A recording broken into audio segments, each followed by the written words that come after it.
Welcome to my channel. I want to be a cabin crew. Today I will talk about Qatar Airways training. First of all, I want to mention that this training is offered by the company and you don't have to pay for anything. It takes around 7 weeks and you will start it in 3-4 days after you come to Doha. You will be part of a group class called batch.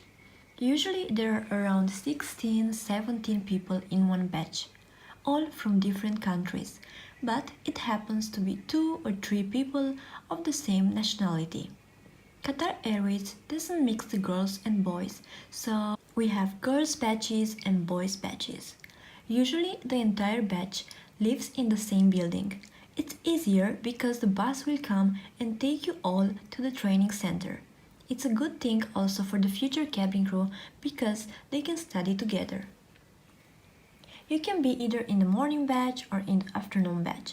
The morning batch starts at 6:30 in the morning and finishes at 2:30 in the afternoon.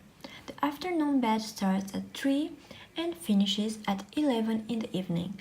This happens 6 days in a week.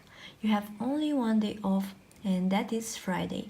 As you can see, it's pretty busy. The training, it's not easy, you have to study to pass the exams, but the good part is that the trainers are amazing. You don't feel that you study. The classes are funny and interactive with a lot of games and group exercises. Qatar Airways trainers make sure everybody passes the exams and everybody is prepared to do a great job on board. The exams are not difficult, most of them with multiple choice. There are also practical exams where you have to extinguish the fire or first aid to a person who broke his leg or evacuate the aircraft in case of an emergency. I received some questions about the salary during the training period or if they provide you food. The salary during these 7 weeks is the basic salary because you don't have flying hours, so only $1,050 per month. You will get also $550 as soon as you reach Doha, money that you don't have to return. They don't provide you food during the training period, but there is a cafeteria inside the building where you can find sandwiches, salad, chicken or seafood. The prices are quite good, but you can also bring your food and the guys from the cafeteria can keep your food in the fridge. The training starts with the safety module. This will take more than 3 weeks. I would say that this is the most boring part of the training. You have to learn how to use the safety equipment found on board the aircraft. Fire extinguisher, portable oxygen, smoke hood, radio beacon and many others. You have to learn how to open and close the door for different types of aircrafts.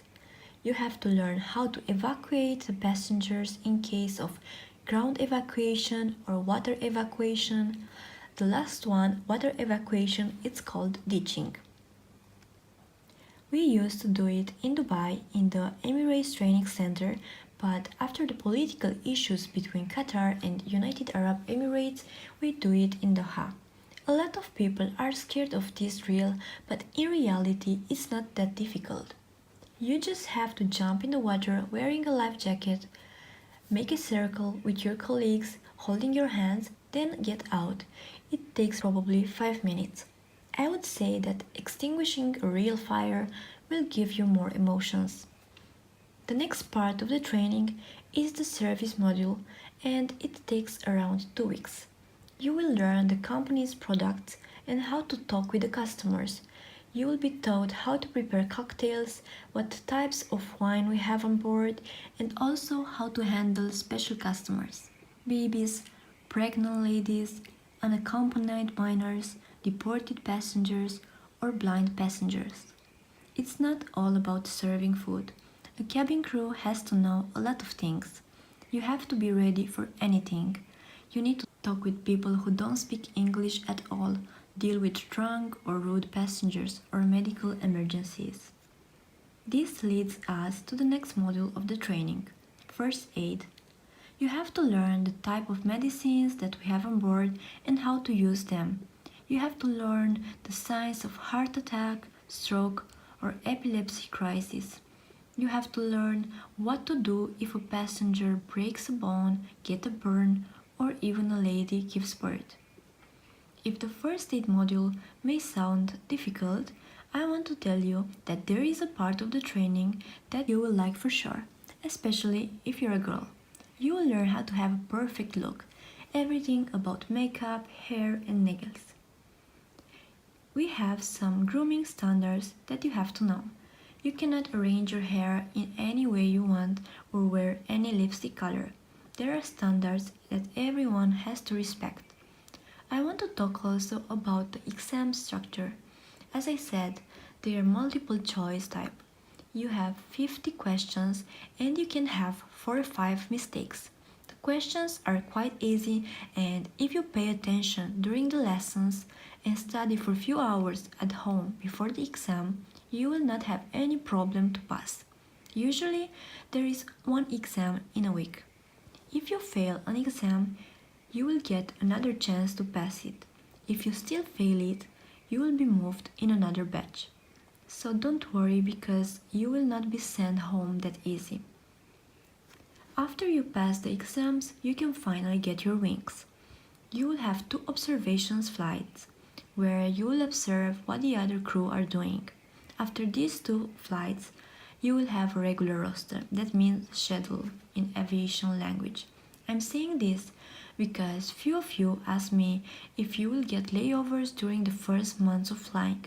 Yes, you will have around 6 layovers in a month and 1 or 3 turnarounds in a month. That's all about Qatar Airways training. If you still have questions, don't hesitate to write them below. Don't forget to subscribe to my channel if you want to discover more about cabin crew's life. See you soon with other interesting subjects.